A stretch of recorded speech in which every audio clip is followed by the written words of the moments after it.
भारत. नमस्कार विद्यार्थी मित्रांनो, चला भारताच्या विविधतेने भरलेल्या प्रवासाला सुरुवात करूया. भारतामध्ये एकूण 48 राज्य आणि 8 केंद्रशासित प्रदेश आहेत. प्रत्येक राज्याची स्वतःची भाषा, परंपरा आणि संस्कृती आहेत.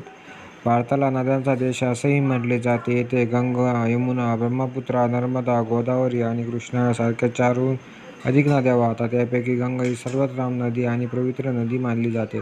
भारतात 7 मोठ्या पर्वतरांगा आहेत, ज्या देशाचे नैसर्गिक सौंदर्य वाढवतात. हिमालय ही जगातील सर्वात उंच पर्वतरांग आहे, जिथे माउंट एव्हरेस्ट आहेत, जे 8,848 मीटर उंच आहेत. भारत आज जगातील 5व्या क्रमांकाचा अर्थव्यवस्था आहे. निर्यात हा भारत तांदूळ, मसाले, औषधे, स्टील आणि सॉफ्टवेअर सर्व्हिसेस जगभरात पाठवतो. आयात भारत प्रमुख कच्चे तेल, सोने, इलेक्ट्रॉनिक चिप्स आणि यंत्रसामग्री आयात करतो. भारतातील विविधता आणि समृद्धी आपल्याला अभिमानित करते. चला या महान देशाला विकासात सहभागी होऊया.